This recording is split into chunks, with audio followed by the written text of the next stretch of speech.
I don't want you to just have a pretty website. I want to make sure that you're able to have your people like find you when they search for you. And when they find you, I want them to be able to understand what it is that you do. When they understand what you do, I want them to be able to take that next step right there on your site.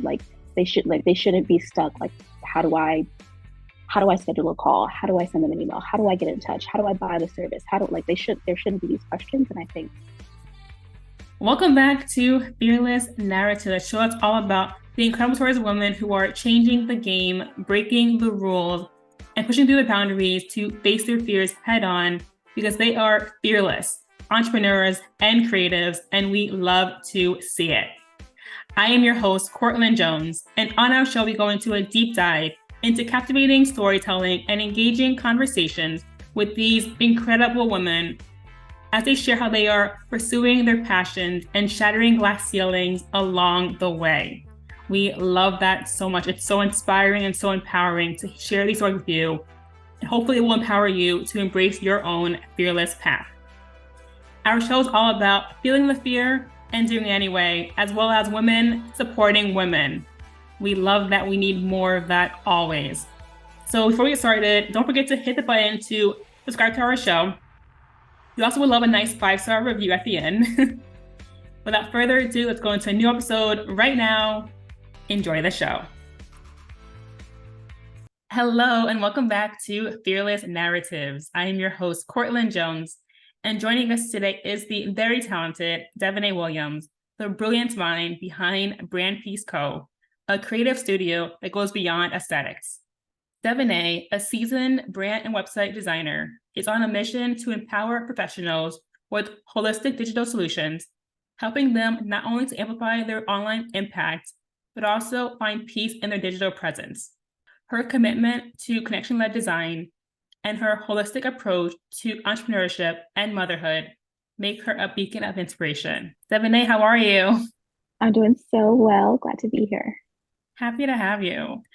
So I want to know about your beginning. So can you tell us about your journey before becoming an entrepreneur, and then how have you gotten to where you are today? Yeah. So let's see. In the beginning, I'm trying to think how far to start back. Let's say high school. So I've always been kind of a creative person. I've always been involved in the arts. I did theater, and that kind of thing. Like I was always the theater kid. I tried sports. I like passed out on the track. Like I was like, okay, I tried it, but it's not for me. So I went back onto the stage that I had to I've been play. there. Yeah. and so I've always been into the arts. I went to but I didn't really think that that was something that I could pursue like as a profession. So, even though, I had so much fun making my MySpace page and customizing it and doing all the stuff, that was just like something that I did for fun. And I did though think that, okay, I know I'm good at computer stuff. Let me go for computer science and business. And so those were the two majors that I went into college thinking that I would major in. And I enrolled in kind of the prereqs for both of those things. And in my computer science class, there was one woman in there weren't that many, first of all, um, schools that had computer science departments at that time, that I thought, like were things that where I would want to go. And so of my short list, there were a few that did. And the one that I ended up going to, even though it was a great program, there were two women in the entire computer science department. I was lucky enough to have one of them as my teacher, but then I also had the like a male professor as my kind of like I forget what it's called at that time, but like the mentor that you go in the department that you check in Mhm. with. And I didn't do great. I was really, really struggling. I came from a school where even though I was really like I did really well in my school. Went Mhm. to school in Arizona, and if you know about the education system across the U.S., Arizona is typically at the bottom tier in terms of like we're usually at the bottom five in terms of just like how great our schools are. And so that really showed when I went to this top 20 school. And even though I was working so hard, I was so behind in everything. Mhm. And so I was not feeling great about myself at all. And I had a meeting with that professor, and he told me, you're doing it because I also took a psychology class because I've also always been interested in that kind of a thing. He's like, you're doing much better in these classes. I don't think that computer science is right for you. Like, it doesn't, you're like, you seem like you're working really hard and it's still not enough. And that was like, to this day, like I have conversations with my husband, like that is the fear, like the not enoughness. That is Mhm. the thing. Like that is my struggle. That is my soft point. Um, and so for him to just say those words, it totally wrecked me. I Mhm. dropped out of the computer. I was like, okay, fine, like forget you all. And so I dropped out. Like I tried to keep it together, but like as soon as I left his office, I just like broke down, right? And Yeah. so I dropped the computer science. I also was really struggling with because there's like math and stuff. Um as the prereqs for the business, I was struggling with that too. And I was like, okay, well, I guess I'm not cut out for any of this. And so I switched to psychology and sociology. Funny enough, my first social class was about marketing and I loved it. And and it's just so funny to like look back now that I'm getting older to kind of see those threads because it can feel so all over the place as you're like taking these steps and you're like, where is this even going? But you look back and you see those threads of like, oh, I see how this step here and this step here like position me for this. And Mhm. so um yeah, so I ended up switching to social and psychology, but all the while I still was interested in like I made websites like just for fun, like and we're playing on all the different things like Weebly. Like I don't even know if they're still a thing, but like like I was just playing around with all of these different things and again just because it was fun for me, it was a nice distraction to shift gears in that way from all the like paper writing to like playing around in the code. And so graduated, went into my plan was to work in a bunch of different industries and kind of see the behind the scenes because I thought that that would help me when I wanted to go back to school for a PhD in psych. I thought I would do industrial organizational psychology, which is like the study of businesses and how they run. So I'm going to get into the, a bunch of these different, which also worked because my husband, who was my boyfriend at the time, was in the military. And so I knew we'd be moving a ton. And so I was like, okay, what can I do? I'm not going to go straight into grad school because that's 7 years in one place and I ain't going to be in one place. And there wasn't this like online school thing that there is now. So, Yeah. okay, let me take the time to like, I'll get a bunch of experience in different things. And then when the time is right, I'll go back to school.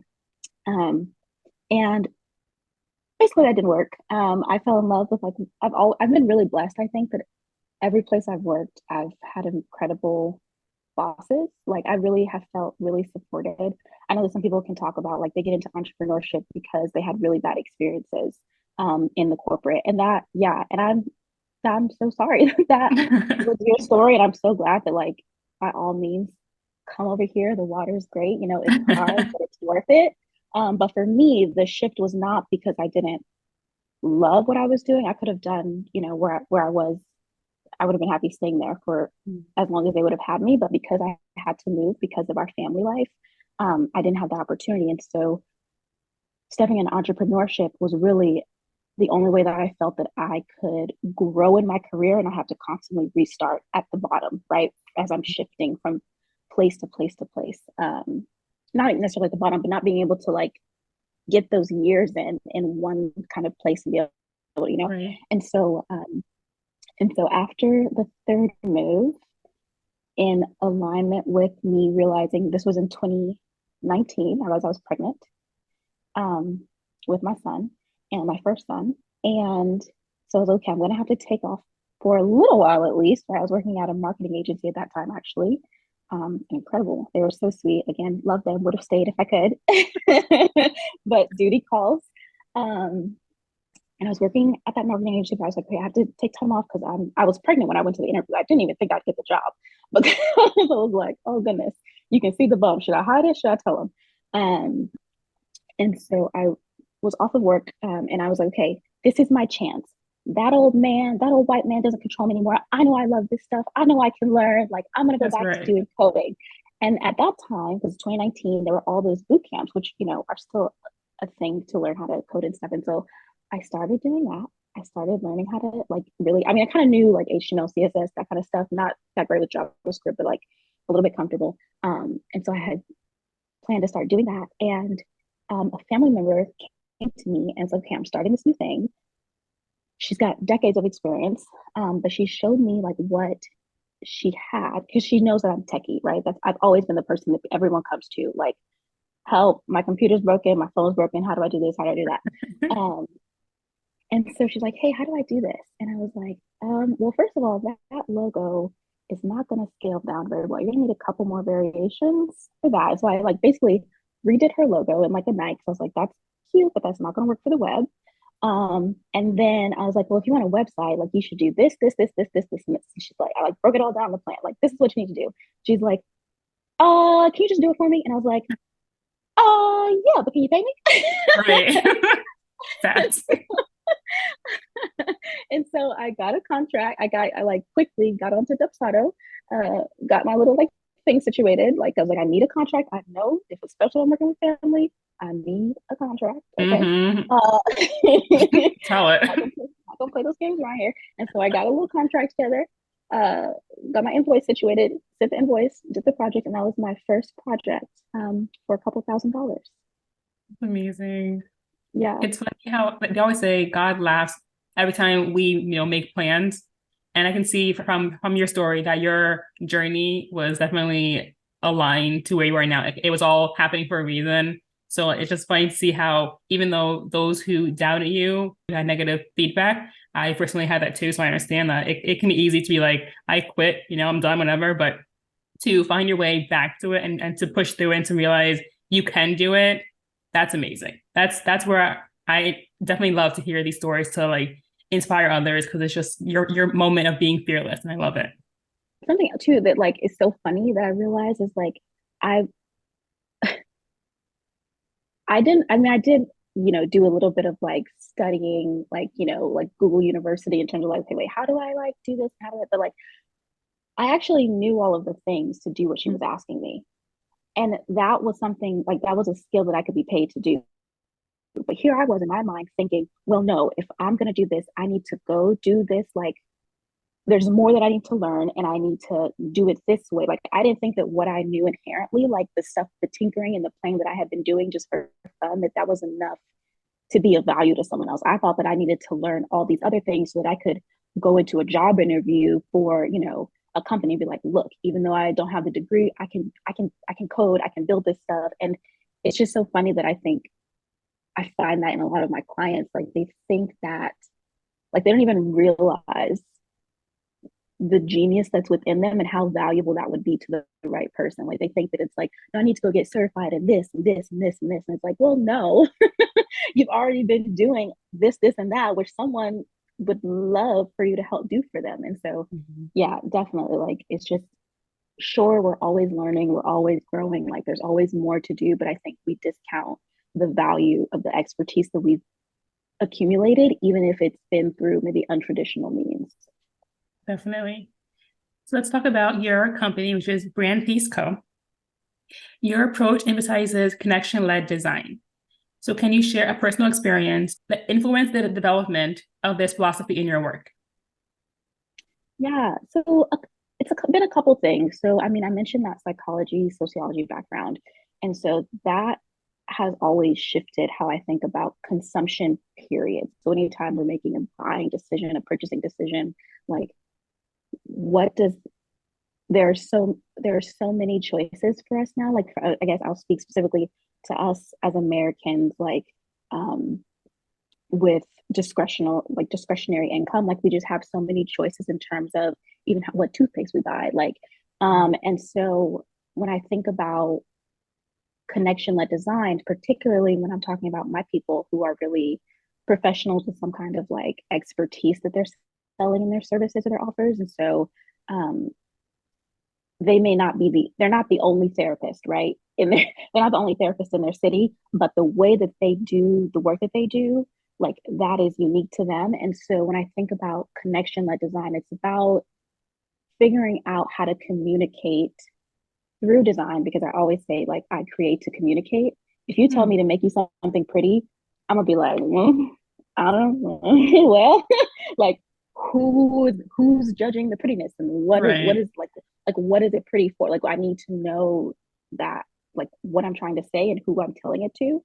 because that's going to inform what I create. And so, like, connection led design really is about figuring out first what it is you're trying to say, who that message would be most valuable to, and how can you create something in a way that makes that clear to them, that resonates with them like most powerfully.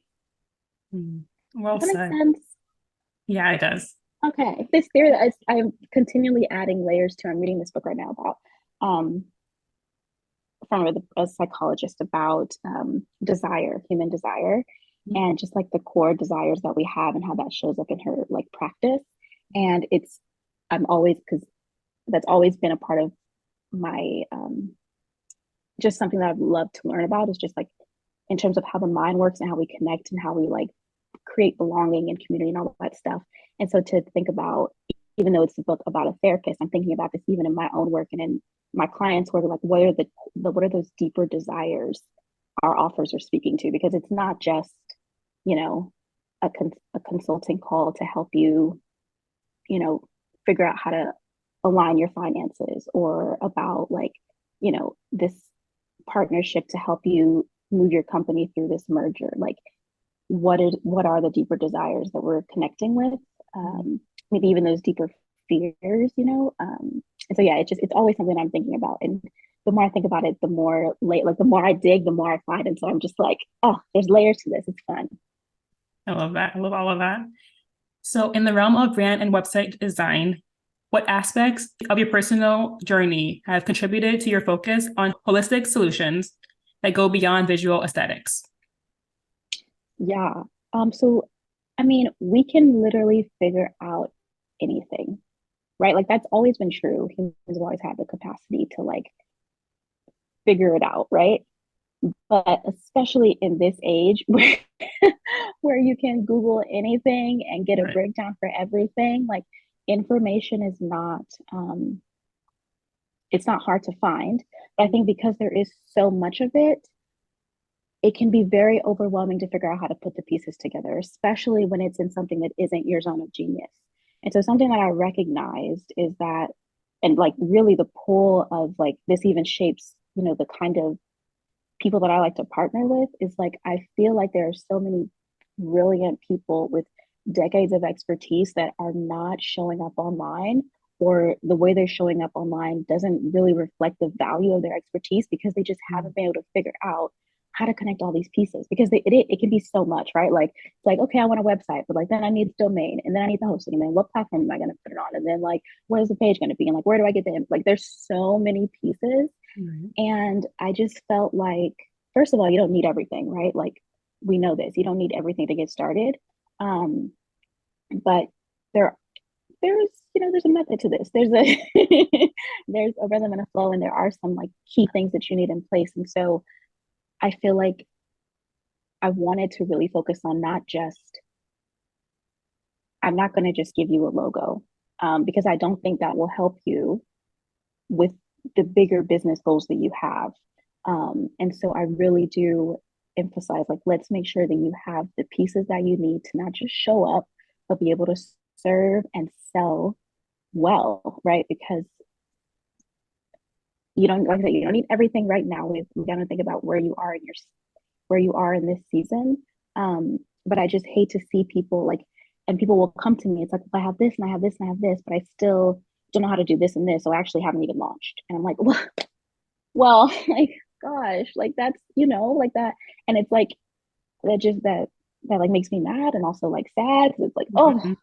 like you need to be out there, like doing your thing because people are looking for you and they need what you have to offer. And so, yeah, I really focus on like, when you say like holistic, it really is for me about helping my people connect the pieces, like the right pieces the right way for them, because I don't want you to just have a pretty website. I want to make sure that you're able to have your people like find you when they search for you. And when they find you, I want them to be able to understand what it is that you do. When they understand what you do, I want them to be able to take that next step right there on your site. Like they shouldn't be stuck. Like, how do I schedule a call? How do I send them an email? How do I get in touch? How do I buy the service? How do like there shouldn't be these questions. And I think um not enough people in the design space offer all of those things.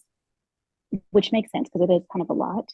And I think there is value in specializing in particular facets of the puzzle. But for those that are just getting started, I think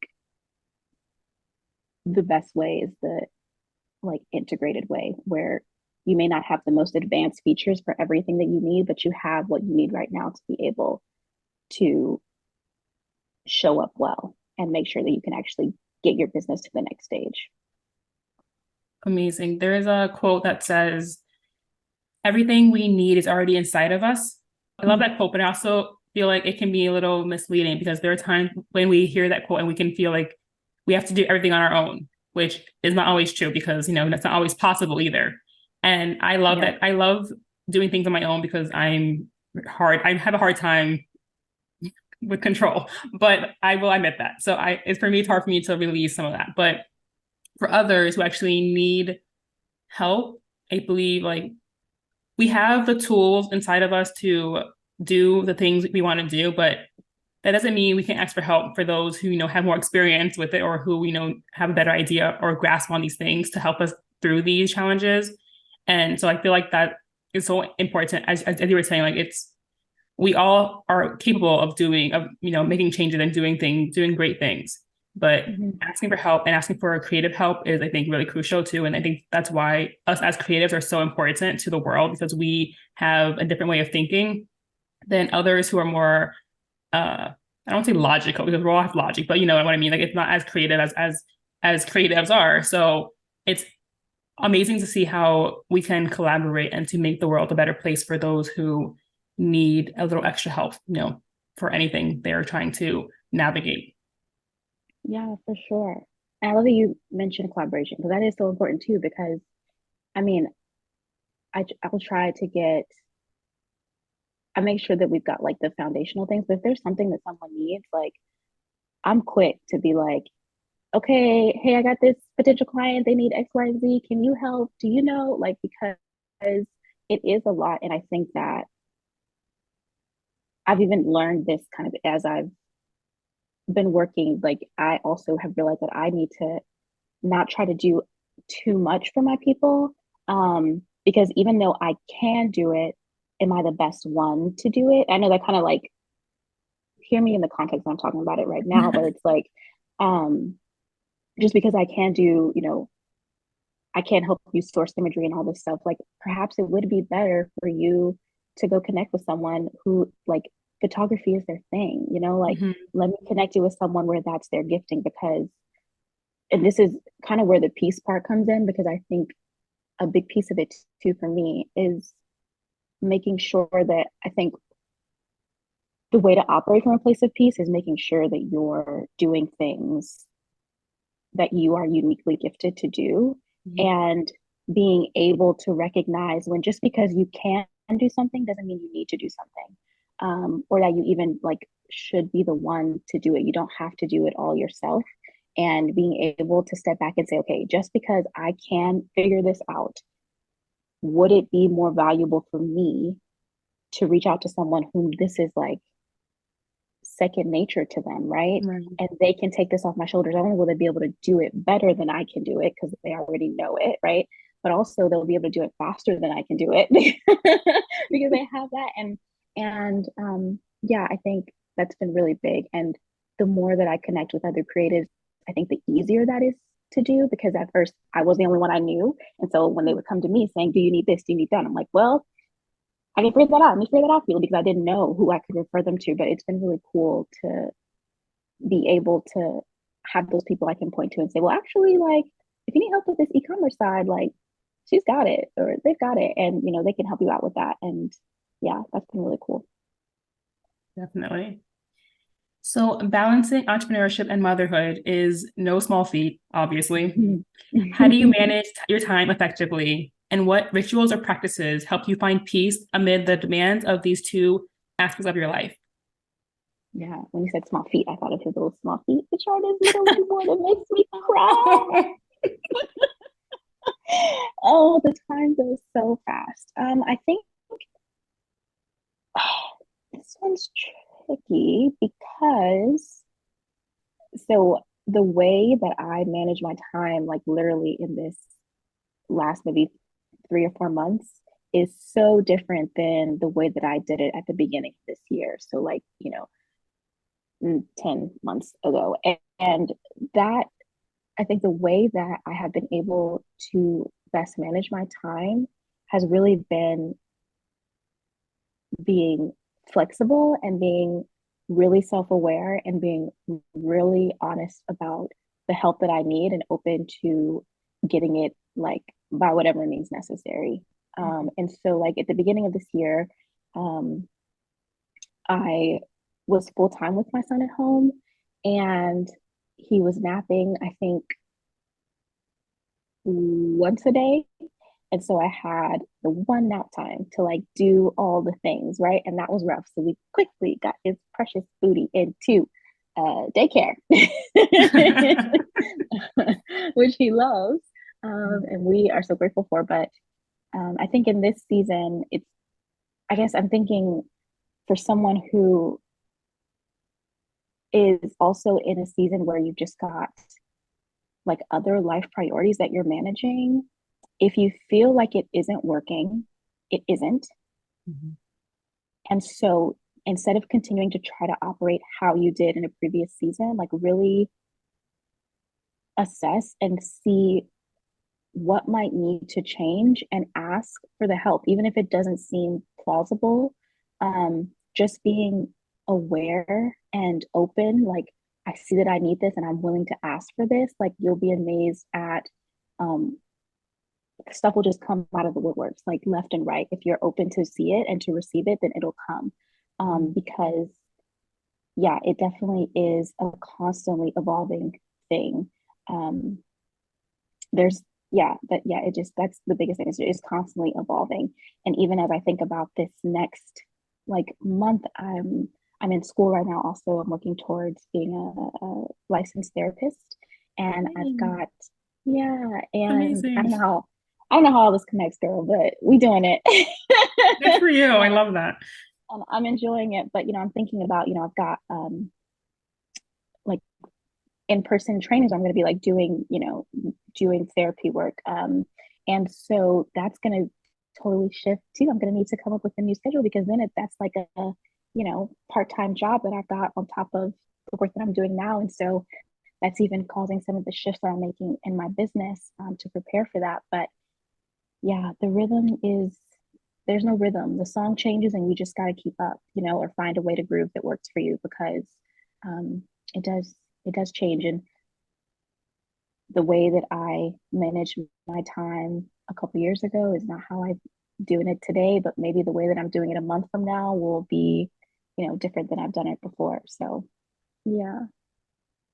I'm so proud of you though. Like I personally love, I'm not a mom yet myself, so I can't really relate in these ways, but I've spoken to so many moms on the show who are entrepreneurs as well, and who tell me about how they are just doing it and how they are making it work. And it's really inspiring to hear that it is possible to keep going, to have your dream life and still be able to be a good mom. So I think it's really important for you also to applaud yourself for how much you are doing, and also to be proud of your dedication to improving yourself, and to doing things that you also love and want to pursue. Even though you are a mom, you're still making it happen, and that is amazing. So I'm really proud of you. Yeah, it takes a village. I'm like, wait, don't just credit me. Like, you got to give my husband his props, my Yes. girlfriends their props. Like, it's definitely it. And it's different now, I think, because so many of us live so far away from our families. Like, I wonder what this would have been like if I literally lived down the street from my mom and from my, you know what I mean? But we're so, there's distance between so many of us so often. And so we really do have to cultivate a new village, wherever we are, because trying to do it yourself is just a recipe for overwhelm. Right. And burnout for sure. Your mission involves helping clients amplify their impact and earnings online. Can you recall a moment with a client collaboration where you felt a profound personal connection and how it influenced the project's outcome? Yeah. So I can think of a couple. I'm trying to think of maybe a thread. I mean, so for a client right now, they are working towards launching like a how much can I say?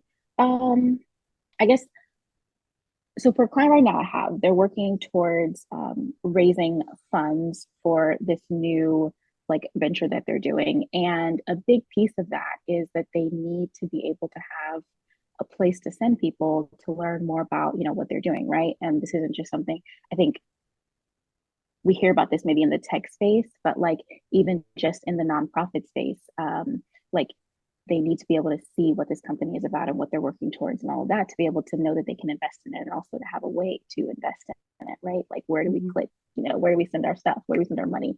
And actually that's the first, one of the first clients I had, it was kind of a similar situation where they really wanted their site to be a way to share a little bit more about their vision and their mission, but also a way to start to collect donations as they were preparing to launch their own what do you call it, like residential facility.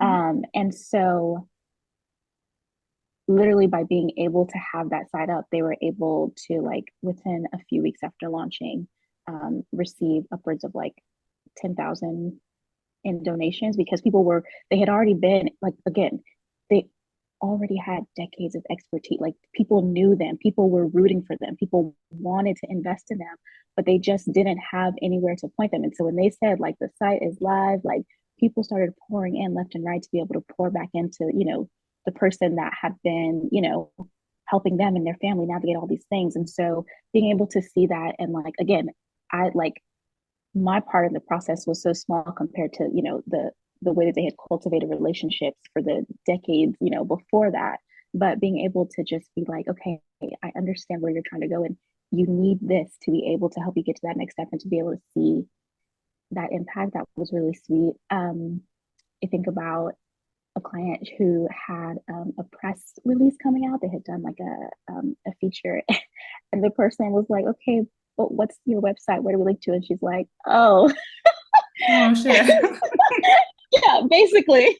Oh, Like Devonnae, help. damn. And I'm like, I got you. I got you. And that would necessarily didn't have like a money amount connected to it, but just having that peace of mind to like be like, okay, I have a place that I can see people that like really showcases what I'm about. And yeah, that was really sweet. And I think there's always a personal connection because I really like I've never worked for someone that I don't genuinely like respect and root for and want to see win. And so there's always, I think, a personal connection in that way, which is good, but it's also sometimes hard because it's like I'm so bad about like, here's the price. But like when you think about how many extra hours I put in because I just really wanted it to be right, that price ain't quite, it don't Right. balance out. But it's okay. It's okay. It's okay. That's my fault. That's me. I'm working on it. It's hard. I feel that. I feel that totally. Yeah. It's so hard. It's hard. It's like I track my hours, but maybe I should stop so I don't even see the number. Maybe I should just. But yeah, it's fun. I think there's always that personal connection, and it's just cool to see what my contribution, like as small as it may seem to me, even if it's just like a landing page, right? Like helping someone get that sorted, like as small as that can seem, the impact that can have on helping them shift into a new way of working and making money in a way that like feels really good to them. Yeah, it's cool. I do want to ask you now because we mentioned the pricing aspect of being creative, and it's been talked about on the show a lot for the last two seasons. So for you, do you feel like it is better to price your work by hours or by like a full scope of the project, or does it vary for you? So I typically do project pricing and then I actually do retainers. I don't like not you can't start with a retainer. We've got to go through a project first. We need to like vibe before we commit to a long-term Mm-hmm. situation. But I've done both. And oof, I I think there is value when you're starting to it's hard because when you do it by project, it's tricky because especially if you don't know how long things take you, it's Mm-hmm. hard to be able to say like it's really easy to underestimate. And when you're still in that situation where even though you priced it thinking it would take you X long, it took you X squared long. And so Right. now, you've effectively cut your rate in half. And Mm-hmm. so that's a thing. So I do think it is kind of nice to be able to do a retainer, which I didn't start with. I didn't start with retainers, but now Mm-hmm. that I am doing them, it is kind of nice to be able to, I feel like it's a better value for my time Mm-hmm. because it's kind of like a one-to-one thing. And I know it's also helped me be able to price my projects better because I know exactly now how long X and Y takes because um, I've, tracked that time and seen that play out a few different times. So I really have a better handle on that. So I think there's value in both, Mm-hmm. honestly.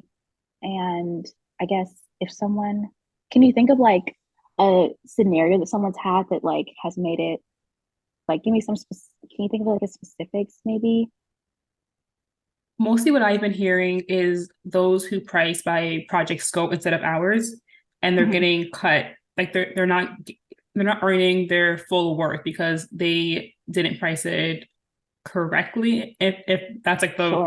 the word for it. But so I always advise, I think that hourly's always for me has been better in my experience because Mhm. you're tracking your actual work hours and not just like estimating from your head and just like having that cut you in the end. So that's really what I've been experiencing with my guests I talked to on the show and other creatives, how it's been a common thing where everyone's getting kind of cut from their value because they don't know how to price their worth correctly.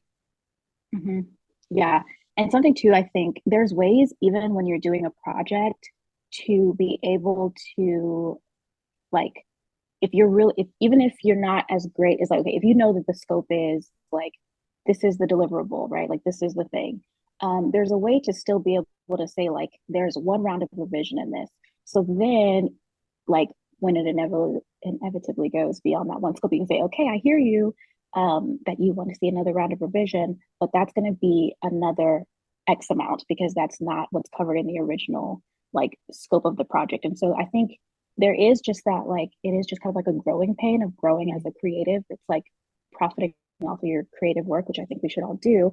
Mm-hmm. Is like figuring out how to price that. But there are ways, even as you're learning, to make it so that it's not quite as like rough of a growing if you're able to do things like that, where you do kind of you're really specific in the contract about like what specific deliverables are included in this, so that when some, especially around revisions, and what a revision even constitutes, like is a revision like minor tweak to X, Y, or Z, or is it like being able to see a whole new concept, right? Like being really specific in that language, I think helps you as the creative service provider, the doer, but also helps the client to be able to set expectations.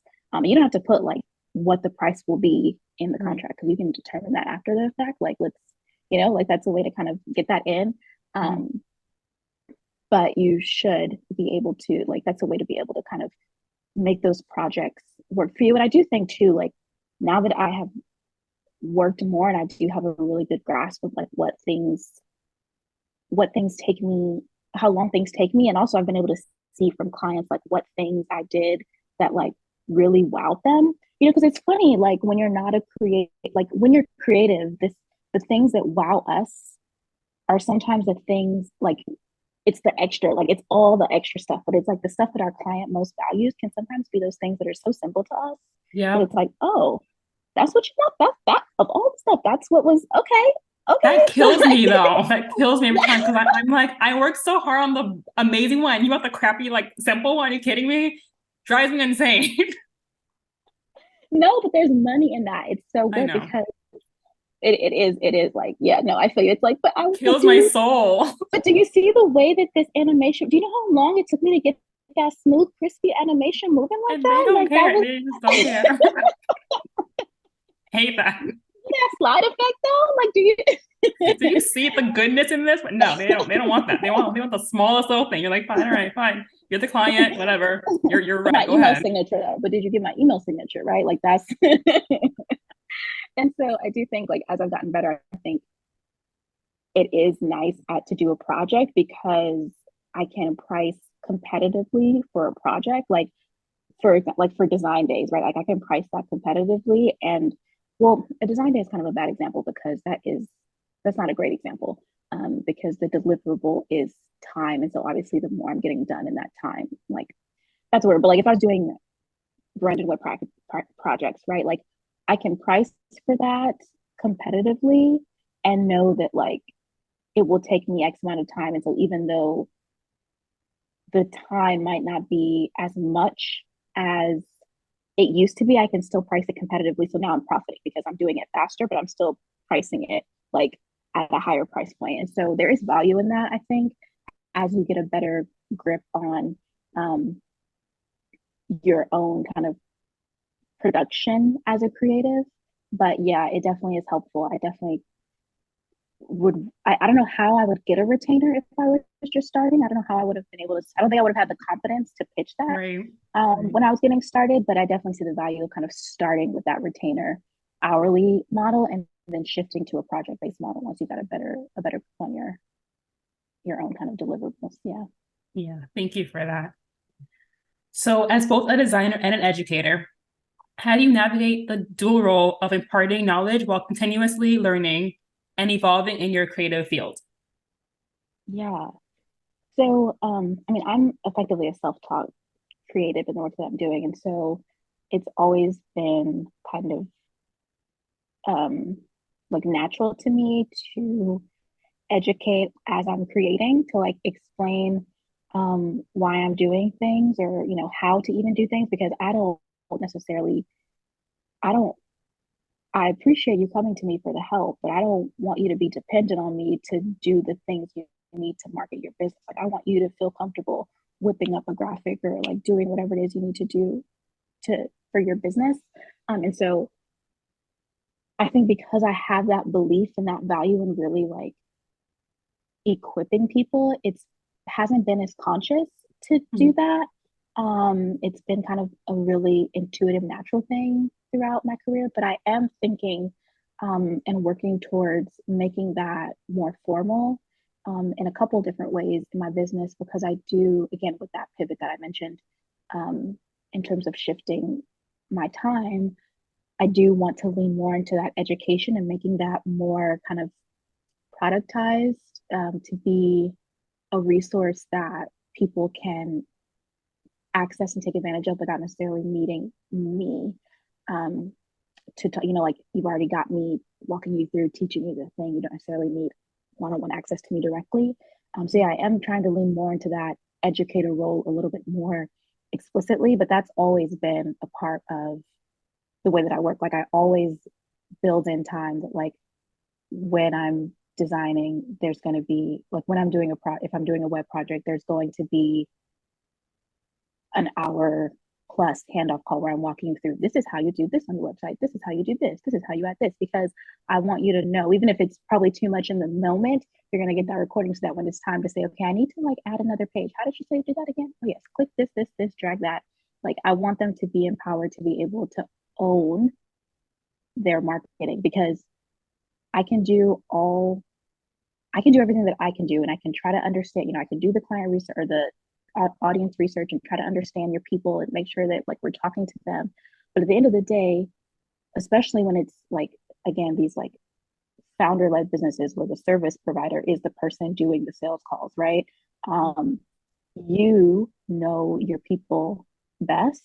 And as you continue to interact and your business continues to grow, you're going to be the one that continues to have that one-on-one touch with your people. And so your messaging is going to evolve, and I want you to be empowered to be able to do that with or without my help. Like I don't want you to need me to be able to grow your brand. I want to be able to help you and position you, but also make sure that when you need to shift, you can shift. And if you need my help, I'm here, but you also don't need to wait for me, you know? Okay. What personal values or principles guide your decisions when taking on new projects or collaborations? And how do these align with your mission for Brand Peace Co?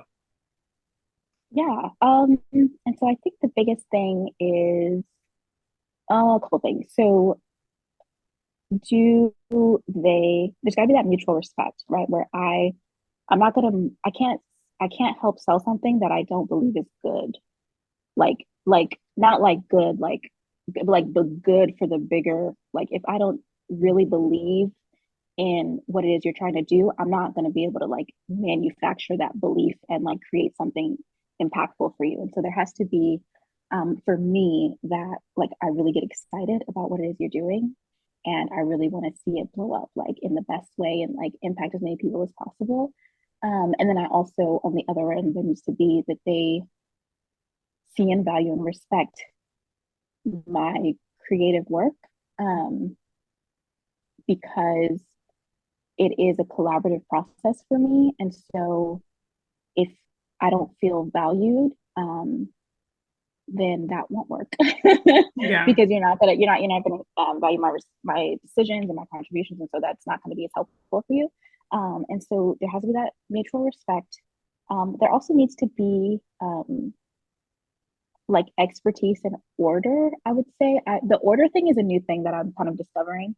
But even though you may be just starting or maybe just starting something new, like there has to be that deep expertise in what it is you're doing, because I can bring my expertise on how to like market it, but I don't have the subject matter expertise that you do. And so you need to bring that. And so um, there needs to be that deep expertise, but also order in terms of someone that there are some people that are very like just go with the flow, and Yeah. like that is super cool and beautiful, and if that's you, more power to you. But like I'm a systematic creative, like I have processes within processes, and like there's a step and a way that we do things. And if people don't love that, if they're not cool with like following along with what I'm prescribing, then there's just going to be too much friction in the creative process for us. And so it's like little things like when I send over the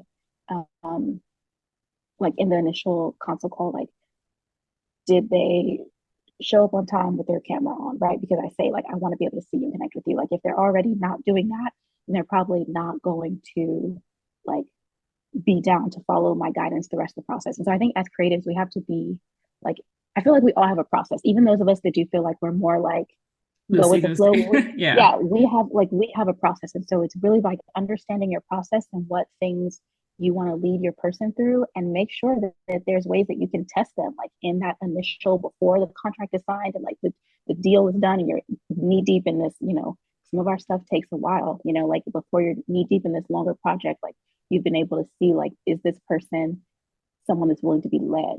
Because if they're not willing to be led through my journey, like through the way that I'm going to get them to the thing that they want, then it's going to be friction that entire time. And it might get done, but it's going to be a headache. And so something that I've noticed in terms of the way that I like to lead people through the creative process is that order. Like there's steps to this. And so the, the when I can see that someone is maybe not down to follow, or maybe they just got too much going on and they just can't, like they just are in that place where they need to like control it and they want it to be the way they want it to be. Cool. There are some people that like might be able to work with you with that, but like I'm not one. And so it's not going to work for me right now.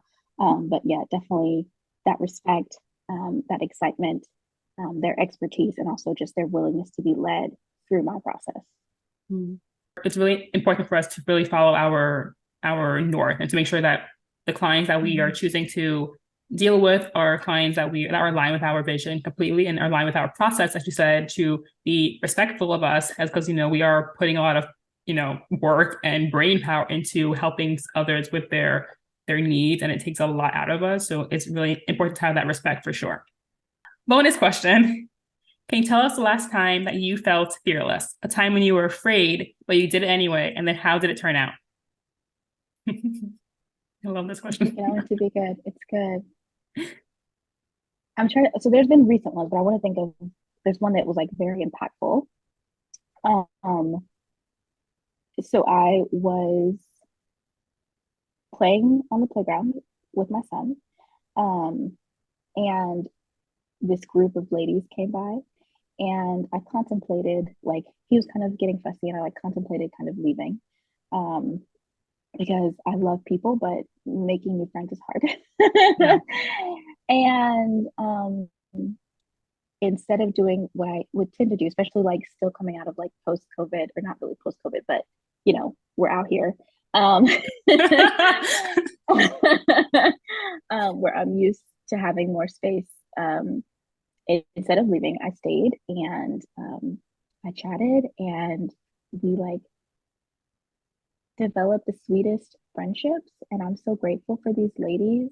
And just like being able to learn from the way that they mother, and just like being able to like build my little village. And yeah, I'm super grateful for that. And again, another one super impactful. I joined this community, this online community, and I was nervous even to speak up in it, because it's so easy to be a part of a community nowadays and just like be a viewer, to just like come and take and like scroll, like observe and get your little nuggets and then leave. But I chose to really speak up, and that has led to some of the sweetest friendships that I have to this day. And so, and now I'm thinking about like my husband, and it's just like I keep thinking about all these times where I was scared to reach out, I was scared to connect, and I think not every time has it ended in a relationship that has like continued to impact me even to today, but it has always led to a lesson in how to better relate and connect to people. And yeah, I'm just super grateful for all the times when I felt like I should just like be quiet and stay to myself, and the times I said, no, let me just say hi. And every time I step out and reach out and connect with someone, it's been incredible the way that my life has changed for the better because of it. So yeah. My heart. Oh, I love that so much. Like, this is why I love the question. I always get the best answers from my guests, and it just that warms is a my great heart. question. That's such a good one. Thank you. Okay, so is there any advice for the audience, for those who are entrepreneurs or creative, that you can offer us today before we end the show? Yeah, I talked about a lot. I think as a creative, I just hope you know that you have skills and gifts, and even just the way that you think. Like there are a lot of people that might do what you do, but none of them are going to do it the way that you do it. And so I hope you know that the way that you do what you do is incredibly valuable, and you treat your work, your art as such. Like, don't be afraid to ask to be treated as valuable for the work that you do, because it is.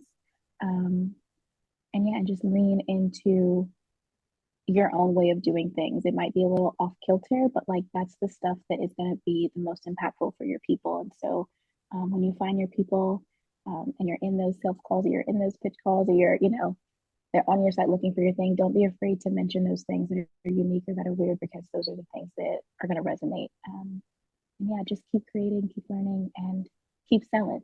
Okay. Love that. Thank you so much. And then lastly, how can our audience find you? Yeah, so connect with me over on LinkedIn. It's Devonnae Williams. And then, of course, you can find out everything you need to know about Brand Peace Co. and what we've got going on at brandpeace.co. Thank you for joining me today, Devonnae. You have been amazing, and I'm so happy to have you. Thanks. And that is a wrap. Fearless Narratives airs every Monday, Wednesdays, and Friday. Thank you for joining us today. You have been an amazing audience, and we really love your support. So we also would love for you to give us a nice 5-star review. And until next time, stay fearless.